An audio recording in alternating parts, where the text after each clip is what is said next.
From the shores of Newport, Rhode Island, William Ross Richards captured obsessively detailed scenes exposing the frailty and insignificance of the individual before the vastness of the universe, the unremitting power of nature on earth. Devoted completely to such scrupulous observation and striking realism, his works often centered on the incessant flux of the sea bearing down on the immutable and rocky shore. Such striking images feel to be holding such an unregistered energy, awaiting forceful, friendly release, as to make you feel as though you're standing naked before the gaze of an unseen abyss, its eyes always fixated on your own, never relinquishing its grip. That's some dark, decadent stuff, but maybe it shows us something about the artist himself. Maybe he's telling us something in that violent ebb and flow of seawater, in that horizon so far off, so distant but desired. I'm not sure if this is what Richards is wanting to convey, but it still leaves me pining for hills of the Ozarks, as I'll be pissing my pants every time I'm on a beach. Why then do we like art? Is it some mystical attraction? Maybe we're all just sadists and masochists. Maybe it doesn't even matter what the artist has in mind. Maybe this existential dread and the horror of our inescapable insignificance is what I'm taking out of it. Look at those waves. I don't want to be standing under them. And those rocks. That looks like it hurts. But that horizon, oh, it's so far away. Does it ever end? Maybe Richards has nothing in mind at all, at least for us. He just liked the way the waves look. Maybe it's a mistake to look too much into an artist's intention.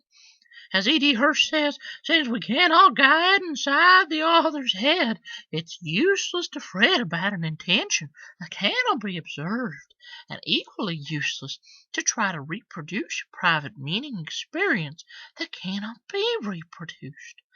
Maybe there was something to it then, but we're only taking what we find now. What was once significant no longer is. For some reason or other, Plato's criticism of art comes to mind. Maybe Richards just wanted to paint the waves. He did that a lot. For Plato, this might be rather distasteful. He might see Richards as simply trying to reproduce a reproduction, as if there's some ideal form he's trying to represent. I'm not sure what. An ideal wave? An ideal scene at the beach on an otherwise gloomy day? Some ideal form of an emotion? Whatever the case, it sounds to me like some crazy dualist metaphysics. That is, there is a reality, there's a reproduction of that reality, which isn't quite the true reality. It's like the video, a representation of the representation that's representing the representation of the ideal form, which is reality. That sounds pretty deep, kind of gives me a headache when I think about it.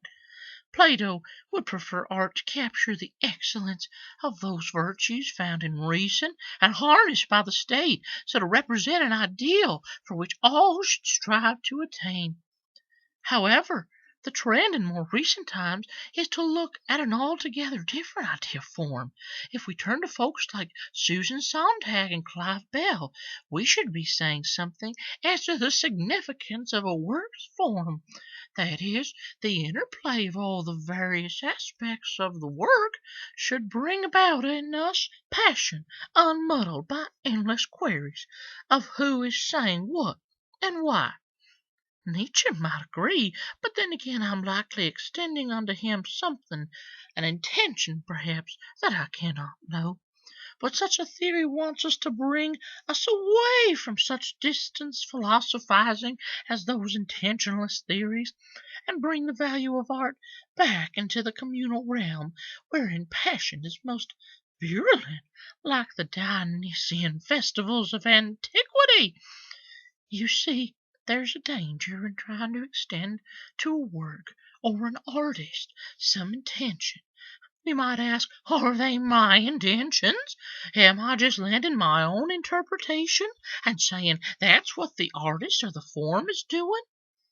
Just look at those dark, cool colors broken by the strike of a beam of light through the crest of the wave, the white froth atop the water, turning violently the sands beneath, beating always down upon the rocks.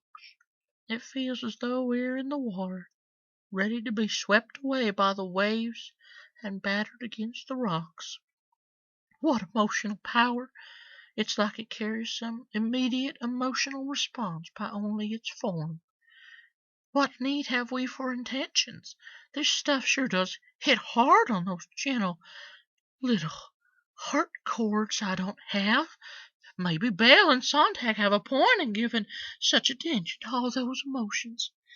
The artist Wassily Kandinsky might just agree. For him, as well with the expressionist painters that soon followed, art was more a tool to express some deeper, more spiritual truth about the world.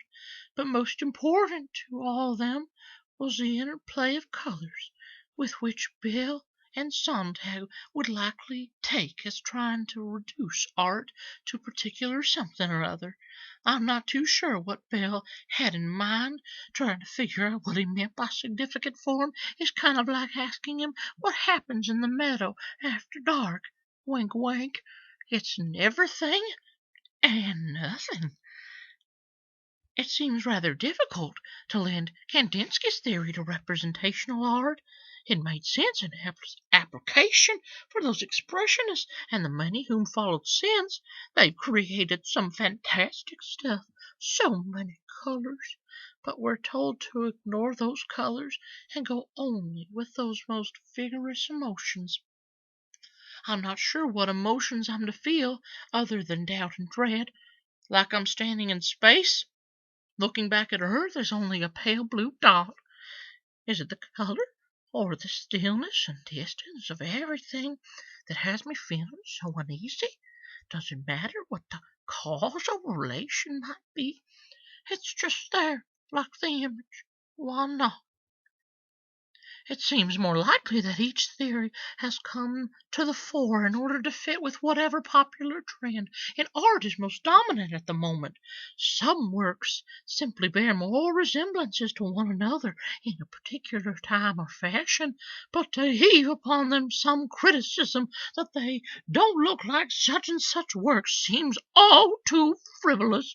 It bears far too much suspicion when one tries to apply Kant's theory to abstract expressionism, or to judge a work by the American transcendentalists of the Hudson River School in late what Kandinsky says, or to say that we should not factor in the artist's intentions when we are studying a piece by Andy Warhol.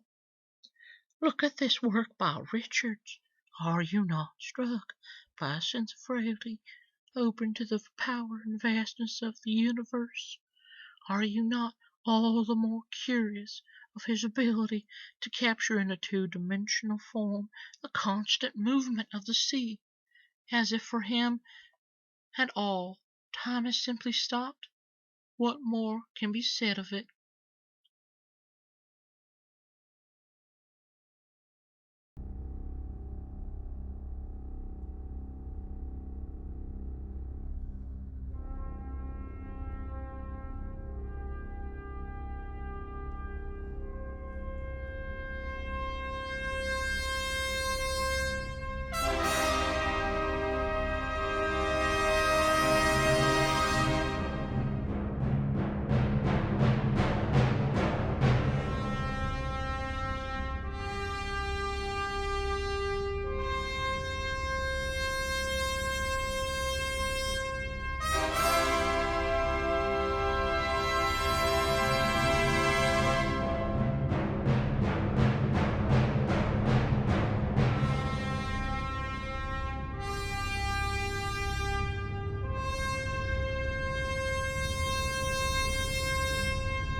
So, what is it?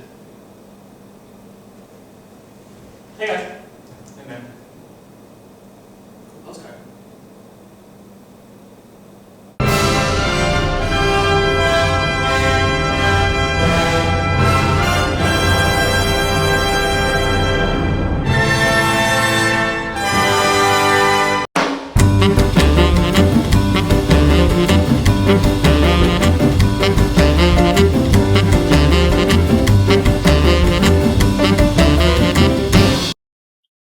Anyway, give me a call. Haven't seen the paper boy. Bye.